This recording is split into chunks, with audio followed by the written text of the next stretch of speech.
Hey, this is part 2 of John 15 and the if-then statements. Verse 15 of John chapter 15. Reading from the Amplified. This is Doug from fellowshipofthemartyrs.com. I do not call you servants any longer, for the servant does not know what his master is doing, working out.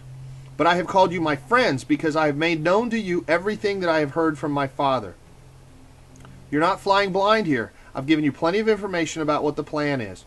You are partners and team members, so long as you don't deny me by going your own way. Verse 16. You have not chosen me, but I have chosen you, and I have appointed you. I have planted you that you might go and bear fruit and keep on bearing, and that your fruit may be lasting, that it may remain or abide, so that whatever you ask the Father in my name, he may give it to you. I picked you, I grafted you, I grew you, I feed you, I instruct you, all with one goal, that you will constantly bear good fruit that is lasting, and so that whatever you ask the vine dresser, he will give you. We have an open heaven over us when we don't make it about us. We abide, we obey, and we bear much lasting fruit. Verse 17, this is what I command you, that you love one another. Remember verse 12? It's a repeat again. He wasn't kidding. Do this or else. You cannot abide in me without this. You will surely be pruned sooner or later if you don't do this. And I'm not defining who one another is, but it's a lot wider sphere than you think. For sure, it includes everyone connected to the vine. I'm talking to the whole lot of you. If any of you are not loving all the others, you're going to be in big trouble, and you need to wonder if I'm really abiding in you. The vine dresser might prune you off at any moment. Verse 18. If the world hates you, know that it hated me before it hated you. You're not alone. The more you get to be like me, the more you need to expect this stuff. If the world hates you, then be comforted knowing that it hated me first. Verse 19. If you belong to the world would treat you with affection and would love you as its own. But because you are not of the world, but I have selected you out of the world hates and detests you. This is pretty clear, isn't it? If the world is in love with you, you need to wonder how much you are like Jesus. If you fit right in with them, you're a lot more like them than you are like him. The world cannot produce the fruit my vine bears. So you might be in danger of being pruned at any moment. You better turn. If you belong to the world, then the world would love you as its own.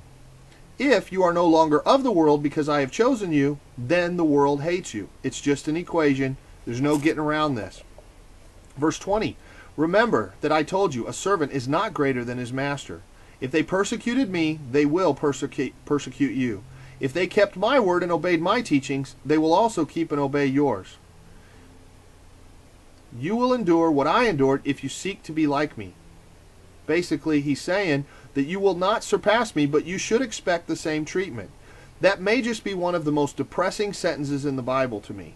Since they didn't keep my word and obey me, you really shouldn't expect anybody will listen to you either. Be surprised and thankful if they listen at all. If they persecuted him, then they will also persecute you, assuming that you're like him.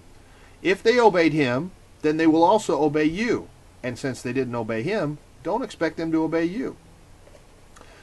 Verse 21, but they will do all this to you because of my name and on my account, for they do not know or understand the one who sent me. Don't be ashamed. They're doing it because you are like me. That's great. They would love you if you look like them. They don't understand the vine dresser and how he works. Or they do, and they hate the whole idea. It's not your fault they're mad at you. Verse 22, if I had not come and spoken to them, they would not be guilty of sin. They would be blameless. But now they have no excuse for their sin. Without my voice and my commands, they could not really be expected to produce fruit at all, they would produce the wrong kind. But now they have no excuse. If they expect to abide, then they need to obey. If I hadn't explained sin to them, then they would not be guilty. Verse 23, whoever hates me also hates my Father. That is, if you hate me, then you hate my Father as well. Verse 24, if I had not accomplished among them the works which no one else ever did, they would not be guilty of sin. But the fact is, now they have both seen these works and have hated both me and my Father. They saw miracles, they saw undeniable proof that I am who I say I am. And they have no more excuse to deny that they need to obey me. I am greater than you, and that's just all there is to it. but instead they saw and hated both the vine and the vine dresser. If I had not done miracles, then they would have an excuse to disobey. But they do anyway, and by it show their hatred of me and the Father. Verse 25. But this is so that the word written in their law might be fulfilled. They hated me without a cause. Verse 26. But when the Comforter comes, whom I will send to you from the Father, the Spirit of truth, who comes from the Father, he himself will testify regarding me. The Holy Spirit will explain it all later and help you hear my voice so you can produce good, abundant, lasting fruit forever. Hang loose, it's on its way. He will be your teacher, not man. Verse 27. But you also will testify and be my witnesses because you have been with me from the beginning. You will tell the world. You will be witnesses. In the Greek, that word is martureo, from martus, meaning martyrs. Because you can hear me, are abiding in me, and are obeying me. Big fruit comes when you are witnesses, no matter how much persecution comes, no matter how much the world hates you, even unto death. In the summary here, this is a list of the if-then statements. These are conditional statements and promises. It is a recipe for success and fruit-bearing and a roadmap to know what to expect. It is also a condemnation of those who are not doing these things and should not expect any blessing. The thing you need to see is the equational nature of these. They aren't just on-off switches, they're dials. It should be obvious that some people bear more fruit than others. Why? Because they did these to a greater degree. They poured out more of themselves. They dialed it up higher. They learned how to let Jesus flow through them without getting in the way. They have a bigger cup of Jesus. However you want to think about it, it's all math. You just plug in the quantities. If you remain in me, then I will remain in you. That must also mean that if you remain in me 20%, then I'll remain in you 20%.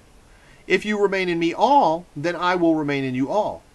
If a man remains in me and I in him, then he will bear much fruit. If you are cut off from me, then you can do nothing. If you stop dwelling in me, then you will be cut off, hauled off, and burned in the fire. If you abide in me and my words in you, and they continue to live in your heart, active and operating, not passive, then ask whatever you like and it'll be done for you. If you do this stuff a little bit, then you can ask for help with your headache. If you do this stuff all the way, then you can ask to raise the dead.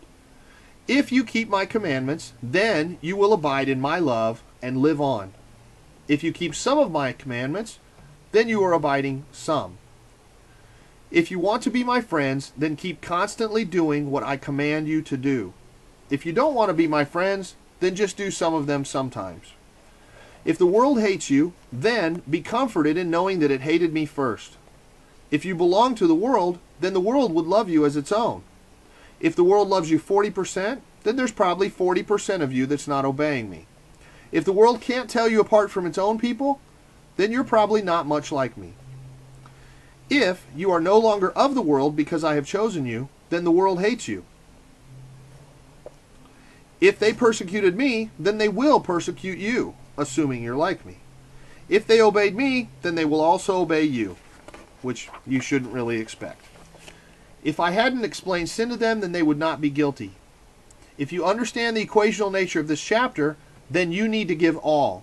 If you abide and obey 50%, then the other 50% is sin and you're guilty. If you hate me, then you hate my Father as well. If the world hates me and won't receive from me, then they won't receive from the Father either. If you abide in me 70%, then you hate me 30%, and the Father also. If I had not done miracles, then they would have no excuse to disobey. But they do anyway, and by it show their hatred of me and the Father. So what's it going to be? How far are you willing to go? What still needs to be laid down in your life? Could you do it now? Could you just say you're sorry? Could you sing I surrender all and really mean it and stop singing I surrender some? That's what he wants, because it's an equation. And if you want your dials dialed all the way up, if you want to hear him real good, if you want to walk holding his hand, if you want to have the kind of relationship that's promised to you as a joint heir with Christ, then you need to surrender all and you need to abide. It's not a matter of saying a one-time little prayer and thinking you're okay. John 15 is clear. You need to abide. That means all the time. You need to work out your salvation with fear and trembling and stay in the faith. More on this kind of stuff from fellowshipofthemartyrs.com.